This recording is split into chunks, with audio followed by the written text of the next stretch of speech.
pas fier d'avoir oublié Olivia derrière la caméra là-bas. Je suis pas fier du tout. Karine, merci de sourire. Bon, bon appétit, effectivement. Vous allez nous parler de quoi? Des goûters de la rentrée? Mais oui, parce que la rentrée approche à grands pas. On compte les jours qui nous séparent de cette rentrée scolaire. En tout cas, pour nos enfants, la rentrée, c'est aussi synonyme de goûter. Bien sûr, moi, je m'intéresse à ce qu'on mange, à ce qu'on met dans le cartable. Alors, pour éviter de mettre des gâteaux ou des barres de céréales toutes faites, industrielles... ça donne des caries, voilà, en plus. Exactement, pleines de sucre et d'additifs en tout genre. Je vous propose sur 3 jours, 3 solutions pour le goûter, 3 idées. Aujourd'hui, je vais vous proposer des barres de céréales maison. Demain, figurez-vous qu'on fera des petits sandwichs qui ressemblent à des maquis. C'est ce que vous voyez en haut à droite de l'écran dans la boîte rouge. Parce que la tendance est de plus en plus au goûter salé. On essaye d'éliminer un petit peu le sucre. Et puis, on aura samedi... ben oui, c'est ma petite toune. Et samedi, on aura le pain aux bananes. Alors là, c'est vraiment un pain qu'on va pouvoir trancher tout au long de la semaine.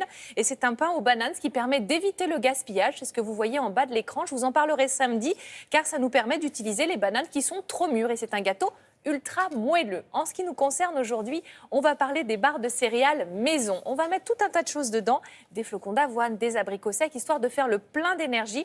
Voici la liste des ingrédients, c'est parti. Pour les barres de céréales maison, vous avez donc besoin, alors j'ai choisi des flocons d'avoine complets, des abricots secs, des baies de goji, des graines de tournesol, des amandes plutôt concassées ou effilées et du sirop d'agave. Alors, c'est pas compliqué en soi, on va commencer par mettre de l'eau dans un saladier, jusqu'à là ça va.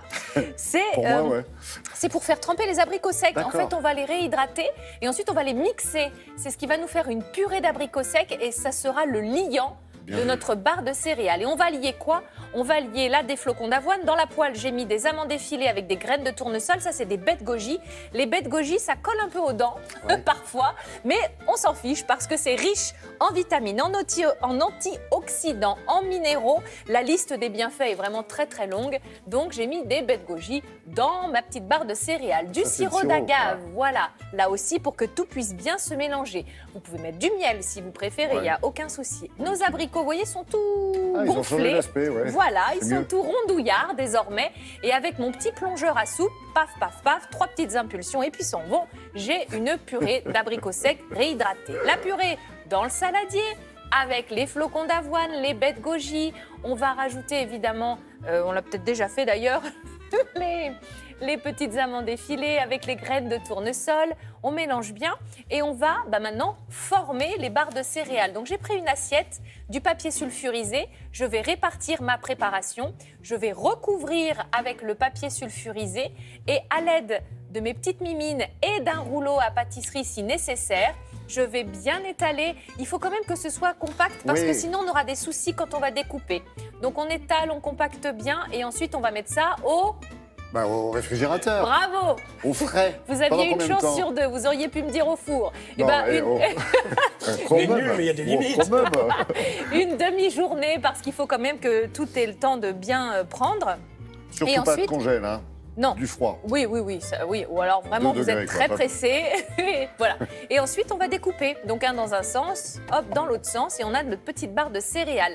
C'est plutôt mou en texture. Si vous préférez une recette plutôt crispy, croustillante, vous allez vous orienter vers une recette au four, de barre de céréales au four. Là vous avez pas de cuisson. Avec le miel peut-être ça peut changer par rapport au sirop aussi. Oui, ça change un petit peu, c'est vrai, mais bon là c'est plutôt moelleux, on va dire.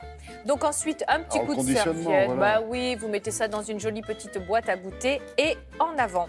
Donc voilà, le goûter, c'est vrai, c'est important. On a besoin de reprendre des forces après l'école. Le repas est encore loin. Si on peut maîtriser un petit peu la composition des barres de céréales, vous pouvez mettre des pépites de chocolat, évidemment, si vous le souhaitez. Des croquettes. Ouais, pour animaux. Mais non. Bon, parfait. Demain, on parlera... Voilà, les petits sandwichs que vous avez vus, là, les maquis sandwichs. J'ai vu qu'il y a encore le rouleau. Hein. Encore, oui. Attention de ne pas en prendre un coup. Sur le pain de mie. Non, je ne suis pas comme ça. Pour bien l'aplatir. Et puis samedi, donc, vous m'avez dit... Le pain aux bananes. C'est parfait, tout ça. C'est moelleux à souhait, magnifique. Quel vous préférez, vous, faire? Parce que c'est amusant, parce que là, vos petites barres de céréales, vous pouvez les faire avec les enfants en même temps. Ah, mais complètement. Plutôt que de les mettre dans un coin, de les poser, là, comme vous l'avez fait avec votre fille qu'on a vue. Moi, avec Charlie Rose, je peux vous dire, ça mélange, ça casse les œufs, voilà. Bon, il y a un peu de coquille, enfin, ça fait du croustillant. Yann, je compte sur vous.